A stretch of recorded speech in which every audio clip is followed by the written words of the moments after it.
आज हम बात करने जा रहे हैं महाभारत की उस एक रात की, जो शायद सबसे खौफनाक और सबसे रणनीतिक रातों में से एक थी। ये वो रात थी जब युद्ध के सारे नियम, सारी मर्यादाएं, सब कुछ तोड़ दिया गया था। और इसी रात में एक नायक का बलिदान पांडवों के लिए सबसे बड़ी जीत बन गया। तो सवाल यही उठता है कि आखिर किसी नायक की मृत्यु एक जश्न का कारण कैसे हो सकती है। इसका जवाब हमें मिलेगा कुरुक्षेत्र के उसी मैदान में जहां उस रात चारों तरफ बस हाहाकार मचा हुआ था। तो चलिए सीधे चलते हैं उस उथल-पुथल के बीच। बात है कुरुक्षेत्र युद्ध के 14वें दिन की। देखिए, उस जमाने में नियम था कि सूर्यास्त के बाद युद्ध रोक दिया जाता था, लेकिन उस दिन ऐसा नहीं हुआ।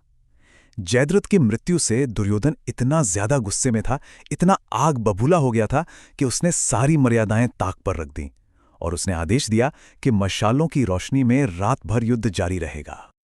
अब जहां कौरवों ने नियम तोड़े, वहीं श्री कृष्ण ने इस अंधेरी रात में, इस अराजकता में एक बेहतरीन रणनीतिक मौका देखा। उन्होंने तुरंत भीम से कहा कि वो अपने बेटे घटोत्कच को बुलाएं। क्यों? क्योंकि जैसा कहते हैं, रात राक्षसों की होती है और घटोत्कच की शक्तियां अंधेरे में कई गुना बढ़ जाती थीं। और फिर युद्ध के मैदान में एंट्री हुई घटोत्कच की। भीम और राक्षसी हिडिंबा का पुत्र, एक ऐसा योद्धा जो मायावी शक्तियों का स्वामी था, मतलब इल्यूजन का मास्टर। और रात का अंधेरा तो जैसे उसका अपना इलाका था, जहां वो एक अजेय, एक विनाशकारी ताकत बन जाता था। तो ये राक्षस आखिर होते कौन हैं? समझिए कि ये हिंदू पौराणिक कथाओं में ऐसे अलौकिक प्राणी हैं जिनके पास गजब की शक्तियां होती हैं, जैसे रूप बदलना या भ्रम पैदा करना। और सबसे खास बात, रात होते ही उनकी ताकत 10 गुना तक बढ़ जाती है। और यही एक चीज घटोत्कच को पांडवों के लिए एक गेम चेंजर बना देती थी। और घटोत्कच ने मैदान में आते ही जो कहर बरपाया, उसकी कल्पना करना भी मुश्किल है। सोचिए, आसमान से आग, पत्थर और सांपों की बारिश हो रही है।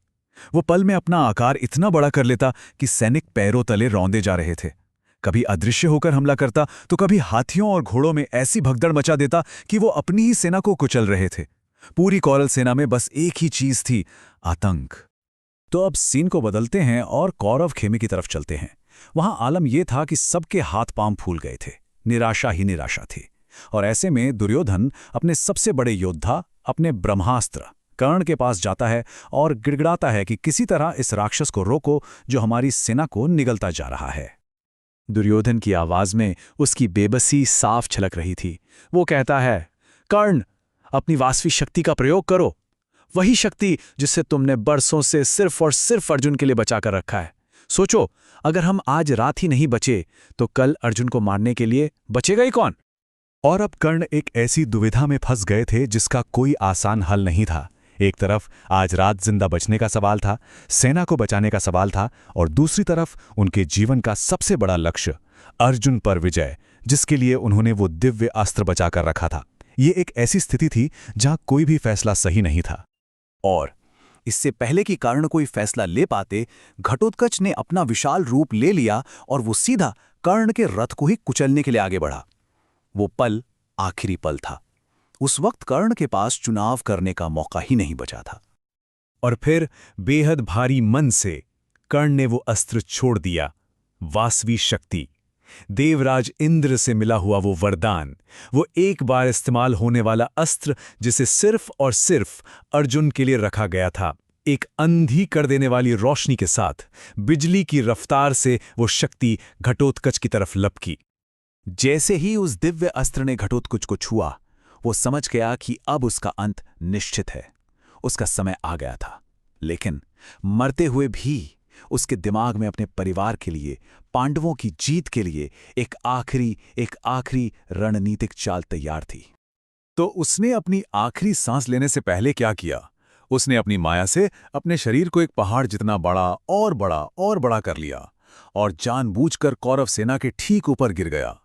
मौत में भी उसने ऐसा विनाश किया जिसकी कोई कल्पना नहीं कर सकता था। एक पूरी अक्षौहिणी सेना, मतलब हजारों सैनिक, हाथी और रथ एक झटके में उसके शरीर के नीचे आकर कुचल गए। अब आइए वापस चलते हैं पांडव खेमे की तरफ। यहां इस बलिदान के बाद माहौल बिल्कुल अलग था।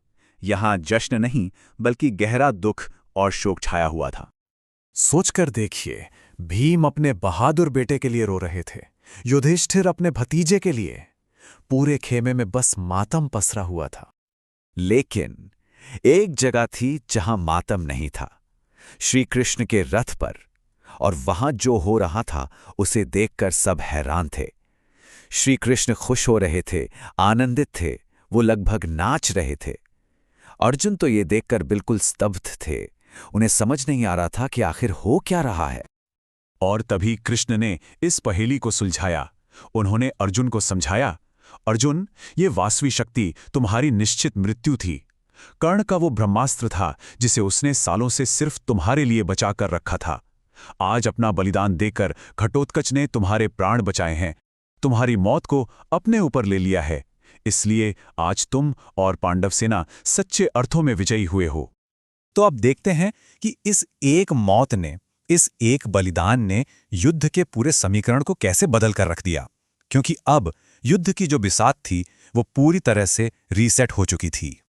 देखिए, नई स्थिति क्या थी। कर्ण का दिव्य अस्त्र वासवी शक्ति अब इस्तेमाल हो चुका था और वापस इंद्र के पास चला गया था। इसका मतलब कर्ण अब अजेय नहीं रहा। कर्ण और अर्जुन के बीच का जो मैदान था अब वो बराबरी का हो गया था। यानी अब जीत का फैसला किस्मत या वरदान से नहीं बल्कि सिर्फ और सिर्फ युद्ध कौशल से होना था। इस एक घटना ने कर्ण का वो तुरुप का पत्ता जो उसकी जीत की गारंटी था, खेल से ही बाहर कर दिया था। तो उस रात कुरुक्षेत्र में असल में दो चीजें गिरी थी, एक घटोत्कच का शरीर और दूसरा कर्ण का आत्मविश्वास। और इस तरह एक बलिदान ने, एक विनाशकारी मौत ने पूरे महाकाव्य युद्ध की किस्मत ही पलट दी। घटोत्कच की एक मौत अर्जुन को जीवन दे गई और पांडवों को जीत का वो रास्ता दिखा गई जिस पर, जैसा कृष्ण ने समझाया, शोक नहीं उत्सव मनाया जाना था।